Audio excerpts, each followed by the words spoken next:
Good afternoon from New York. Today, an important message. Spiritual teachers around the world, all those who teach transcending love, should stand together against the great threat to democracy in the land of the free and brave, Donald J. Trump. That is a sad thing to have to announce. But this person is a real threat to democracy. If you want to check up on that, check the Lincoln Project. They are good Republicans who understand the threat that this guy poses to democracy itself. And also the other things that have occurred. We know that he wants to be a dictator on day one. What dictatorship ends after one day? We know that he was convicted of felonies. 34 counts. And if you want to dismiss this, you're being very irrational. There were his lawyers and the lawyers of the prosecution who picked the jury. And that jury did not a single person on any of the 34 counts, to my knowledge, you can check this, said that they thought he was not guilty. Every last person, on hearing the evidence. Now, you've got to understand that a threat to democracy is a threat to all institutions, whether religious or governmental or social in any way. Any kind of institution that's a part of the fabric of what makes the country work. They're a threat. They're actually, even though sometimes the rich think they've got a man there in Trump, he's a threat to everybody, rich and poor. And so what is wrong with just getting rid of democracy and following one religion? Excuse me, even though this country is predominantly Christian, I do not recall at any time it being said in the Bible that Jesus went around twisting people's arms and saying, believe or else.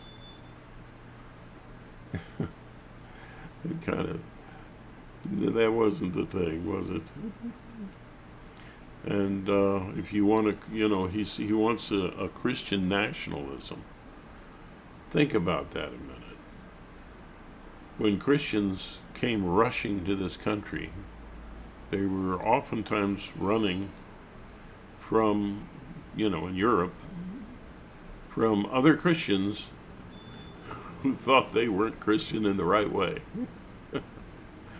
Seriously, it's horrible, and really the results were anything close to funny. They were killing each other over, various reasons, including whether you should baptize a baby or not, or whether you should, in baptism for adults, whether you should dunk them all the way under the water or just sprinkle them on the head. The adults and children, I would add. Yeah, no problem with baptizing children. Yeah. it's 5 or 6 really don't get what you're trying to tell them. Yeah, they were running from other Christians. When they came over here, they were still doing some of that. But the wisdom of our founding fathers said, whoa, whoa, that's got to stop. There will be freedom of religion in this country. You know, it's kind of like, it reminded me of my grandmother when Brooksy, when we would, some of us kids would be arguing, she would just come in and say, "Stop your arguing." Yeah. Tennessee Brando would maybe might have experienced something like that. I don't know. He's a very young fellow, but he's from Tennessee, and that's where my grandmother was from. You know, so basically the government said, "Stop your arguing." You know, it's like little sanity here. Cut it out. You know, everybody's got a right to believe what they want to. You know. So, you know, setting up a national religion, that's what the Christians were running from. They came to these shores. And this is what the entire Republican Party is, most all of them, are trying to do. As part of their plan in 2025. Yeah, it's insane. You know, he has Trump has already had 3 plants in the Supreme Court who've given him total immunity now. It's almost total. You know, he could do anything. He gets into office, and well, he's got control over everything, including the finances. You know, your big business. He can take that away in a snap. Say, well, that belongs to these people over here. Or I'm taking over that for the government. How does that work for you, Republicans? How does that work for you? You know, nobody should have that kind of power. We were against the idea of a king. And now the whole Republican Party's gone insane, following Trump and wanting to install someone who wants to be a dictator and destroy everything good that was in this country. Now, spirituality, you have to be free in order to find spirituality. You have to have a freedom in exercise that you have to be able to exercise empathy and awareness in your life. I mean, that's a good definition, I believe, for spirituality at its core. You should be free, first of all, and have freedom of voice and expression, or else you're actually hurting the development of this kind of love, which is foundational to basic virtues. You know, the virtues come from, and let me give my opinion here. Goodness from compassionate empathy.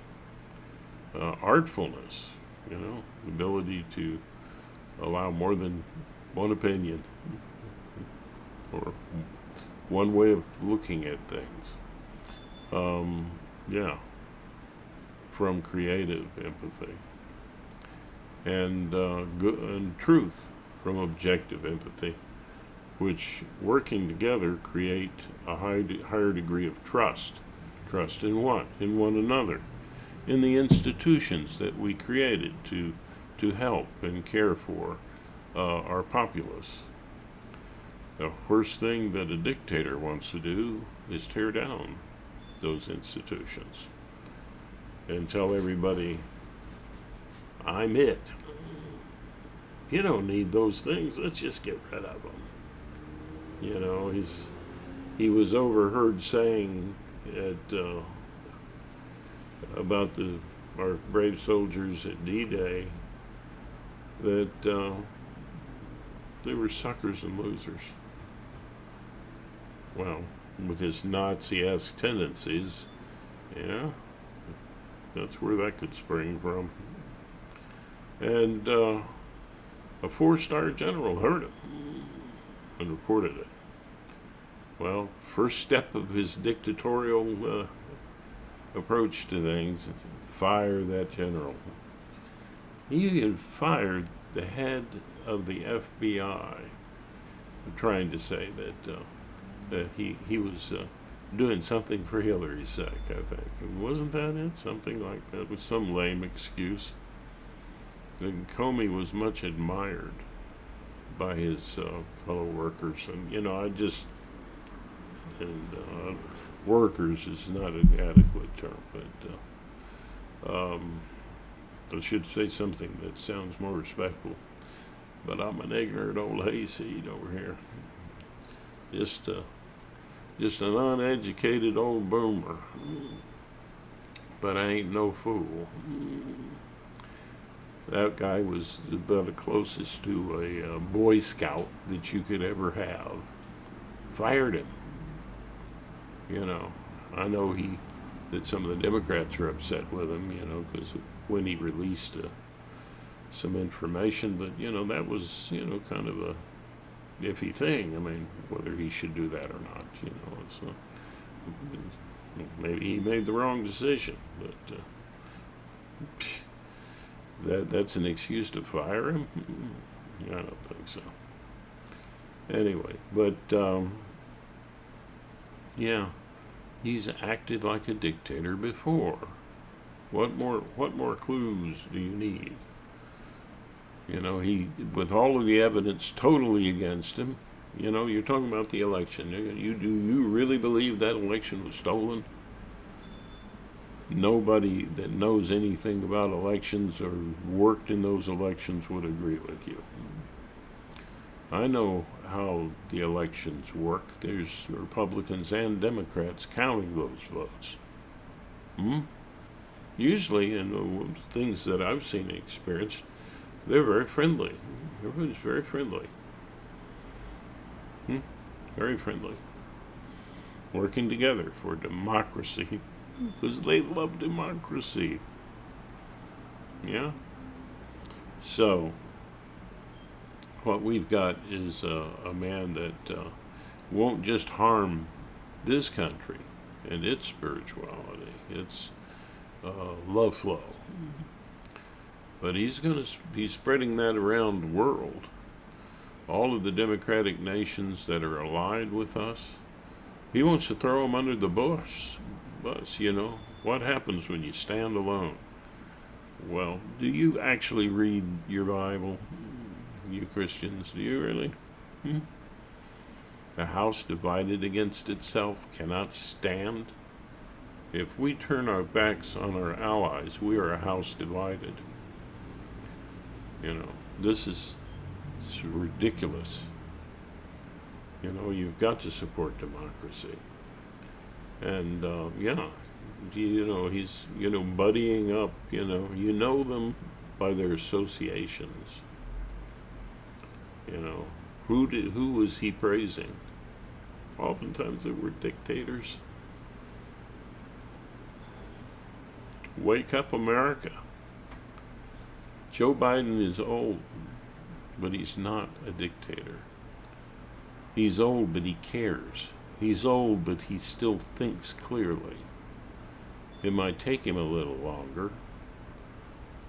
So what? He's got a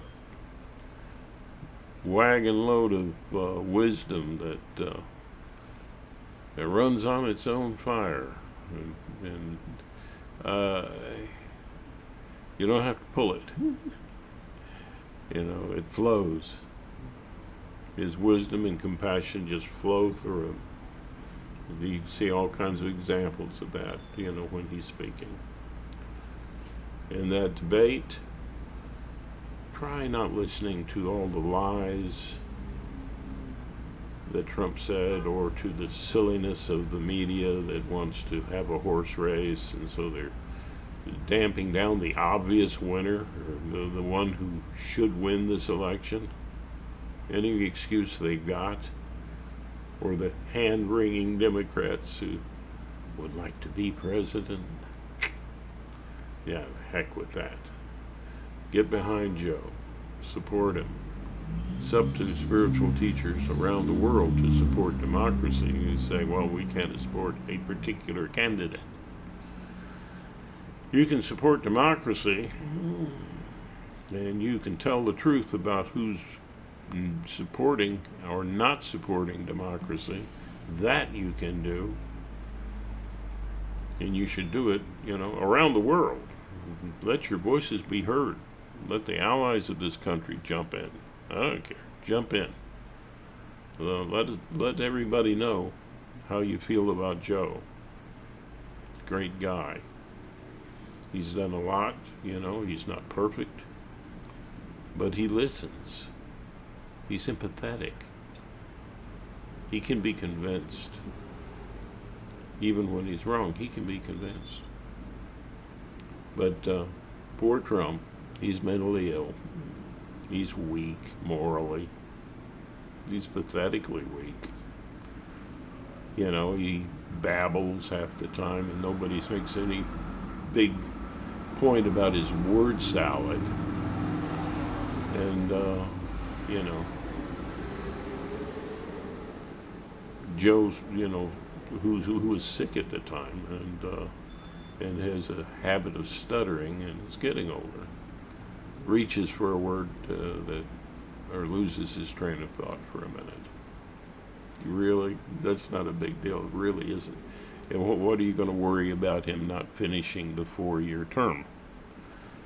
And this is for Democrats as well. I mean, who's going to replace him?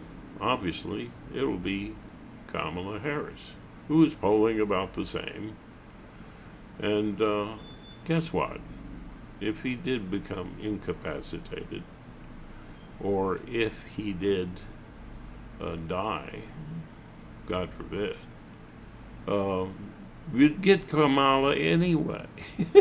So, and with a great wife like Biden's and a great vice president behind him, he's going to be fine, okay? Fine. Support him.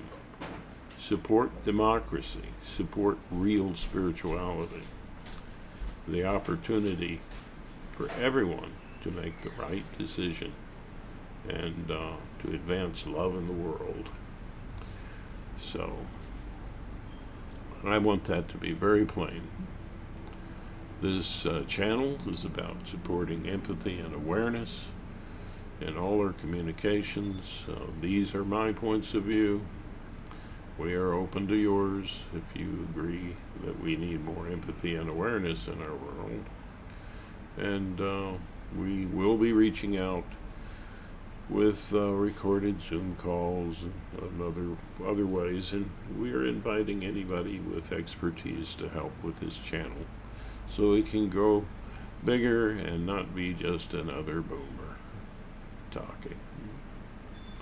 Yeah. Humility is another thing I want you to think about. Is there even a shred of humility in Trump? No. That is, and you know what his friends in business said about him? Get this. Well, he's really not a good businessman, but he's a great showman. Put those two things together. To me, that spells con man. He doesn't really care about making a good trade that works for everybody. He's just about selling his wares. And he doesn't do a very good job of that, evidently. His university was a joke. And when you're giving money to him, he steals that money to pay for his court cases. Oh, he's so rich. Is he really? Well, maybe he's rich and just greedy. and willing to take your money. You're always willing to take your money. Yeah. So you think long and hard before you vote for a man like Trump. And if you're spiritual leaders, you need to tell your people to support democracy. You know, I'm sure you honor all of our troops when they visit your church or your temple or your synagogue or your masjid. You know, troops that fight for democracy. We are the envy of the world.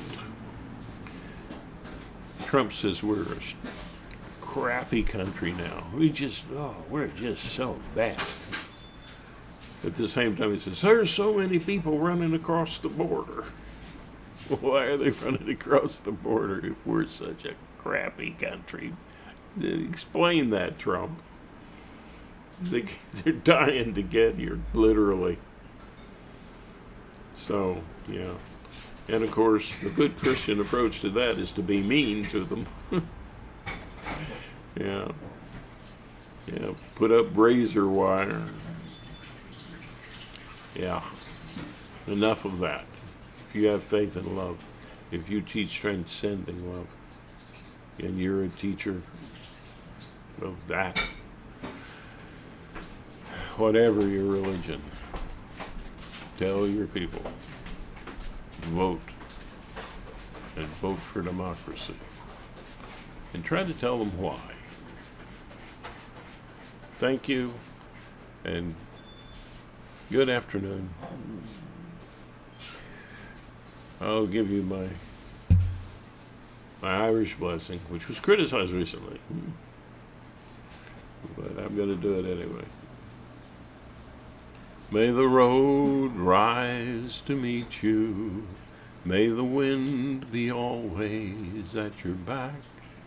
May the sun shine warm upon your face. The rain fall soft upon your fields. And until we meet again, may God hold you in the palm of his hand. Or her hand, or its hand, yes. However you see the source of all love. Love, not punishment. And healing. Healing of minds. Bringing us together. A house undivided that can stand and be strong in virtue, not weak in virtue the way Trump is. He needs to be in a mental institution. He needs treatment. He doesn't need to be president. Isn't good for him or us. Oh, send the poor old gentleman over to a good facility where they can help him to straighten out his thinking. Yeah. Straighten out his heart. Because as I've explained on this channel a lot, it's damaged faith and love, and I'm sure he's had a lot of it, you know, that causes people to do bad things. But the mark of a good person is they try to undo the helplessness to love and be loved that entered into their lives. And I'll talk about that, no doubt, on another time, as I've talked about it before. And I love to mention what Carl Sagan said, we are the universe knowing itself. And that's what Namaste means. It's used for hello and goodbye. And it honors the wonder in each of us. So I like to use that. It's very common in India. Maybe not so common today, but at least it used to be. I'm old, I remember the old days. But, yeah. So, make a great day today. You know, you can't. Namaste.